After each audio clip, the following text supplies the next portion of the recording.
ഉദാഹരണത്തിന് നിങ്ങളുടെ കുട്ടികൾ, ഒരു കുട്ടി ഒരു പക്ഷേ പെട്ടെന്ന് വന്ന ആളുകളെ പരിചയപ്പെടുന്നുണ്ടാവും. ഒരു കുട്ടി ചിലപ്പോൾ മിണ്ടാതിരിക്കുന്ന കുട്ടിയായിരിക്കും. ആ കുട്ടിയെ നമ്മൾ പുറത്തേക്ക് ഇറക്കേണ്ടി വരും എന്തെങ്കിലും ഒന്ന് മിണ്ടിക്കിട്ടാൻ. അപ്പോൾ റൂമിൽ അങ്ങനെ ഇരുന്ന് മൊബൈൽ നോക്കുന്ന പ്രകൃതമായിരിക്കും.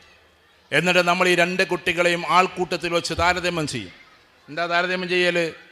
ഇവൻ ഭയങ്കര ഉഷാറാണ് കേട്ടോ, ഇവൻ എല്ലാവരെയും പരിചയപ്പെടും, എല്ലാവർക്കും ഇവനെ ഭയങ്കര ഇഷ്ടമാണ്. അതിനിതാ ഒരുത്തൻ റൂമിൽ തന്നെ ഇരിക്കും. പക്ഷെ നമ്മളിൽ ആരറിയുന്നു ഈ റൂമിലിരിക്കുന്ന സൈലൻ്റായ കുട്ടിക്കാണ് റിസർച്ച് എന്ന് പറയുന്ന മെത്തഡോളജിയിലേക്ക് ഇറങ്ങാൻ പറ്റുക എന്ന്? നമ്മളിൽ എത്ര പേരറിയുന്നു ഈ സൈലൻ്റായ കുട്ടികൾക്കാണ് സയൻറ്റിസ്റ്റ് എന്ന് പറയുന്ന ലോകത്തിലേക്ക് ഇറങ്ങാൻ പറ്റുക എന്ന്? നമ്മൾ എത്ര പേര് അറിയുന്നു അത്യാവശ്യം സൈലൻ്റായ ആളുകൾക്ക് മാത്രമേ പ്രോഗ്രാമറാകാൻ പറ്റൂ എന്ന്?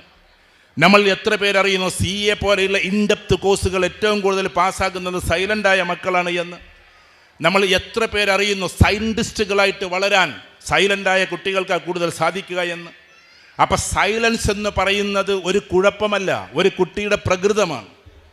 അത് അള്ളാഹു നമുക്ക് തന്നിട്ടുള്ള, ദൈവം തമ്പുരാൻ നമുക്ക് തന്നിട്ടുള്ള ഒരു പ്രത്യേക രീതിശാസ്ത്രമാണ്.